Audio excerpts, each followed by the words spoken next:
जैसे ही किशोरी जी ने अपने छोटे छोटे हाथन से मक्खन निकाल करके एक पात्र में भरना शुरू कियो, ठाकुर जी के तो मुंह में पानी आ गयो।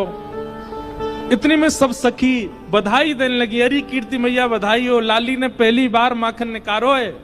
कुल देवी को भोग लगावे की बात आई, सब बोली लाली तेरे पूरे लत्तान पे दही छिड़क गयो है, अब तो एक काम कर, ये मक्खन लेके जाएंगे कुल देवी को भोग लगाएंगे, पहली बार निकास होते हैं, तू जाए करके दूसरे लत्ता पहने आ।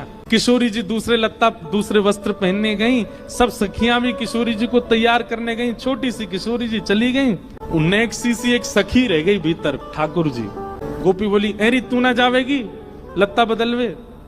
ठाकुर जी बोले अरे आजकल माखन चोर बहुत डोल रहे हैं ब्रज में, मैं आगे रक्षा करूंगी, तुम सब जाओ। गोपी बोली अरे बड़ी सुगर छोरी है, देख कैसे आके मन में आई कि रक्षा करेगी या की।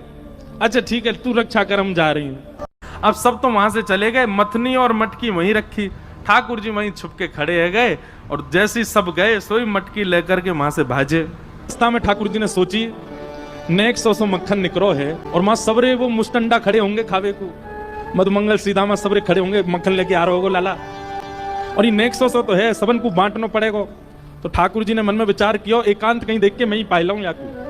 तभी एक वृक्ष के नीचे ठाकुर जी बैठ गए, और अपना स्वरूप भी नहीं बदला है, इतने उत्सुक हैं पाने के लिए। किशोरी जी के हाथ का स्पर्श है, किशोरी जी के श्रम से प्रकट हुआ है, ये तो मुंह को पानो मेरे का जो प्रसाद है। और एक वृक्ष के नीचे बैठ करके जैसे ही मक्खन ठाकुर जी ने अधरसों लगायो, और मक्खनन को तो स्वाद आवे, लेकिन किशोरी जी के हाथ से निकसो मक्खन जैसे ही ठाकुर जी के अधर पर गयो, अधर पर जाते ही ठाकुर जी तो बेसुध होकर मूर्छित होकर गिर पड़े वहीं पर। आहा ऐसा स्वाद आ रहा है, ऐसा रस आ रहा है, किशोरी जी के हाथ से निकलो है।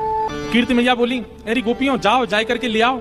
अरे मैया वहां पे एक छोटी सी सखी खड़ी है रक्षा में मक्खन की, वही तो कह दे वो ले आवेगी। अरे गोपियों जाओ, वह सखी तो कहो मक्खन लेके आवेगी, छोटी सी लाली है। मां गए तो ना तो लाली है ना मक्खन है।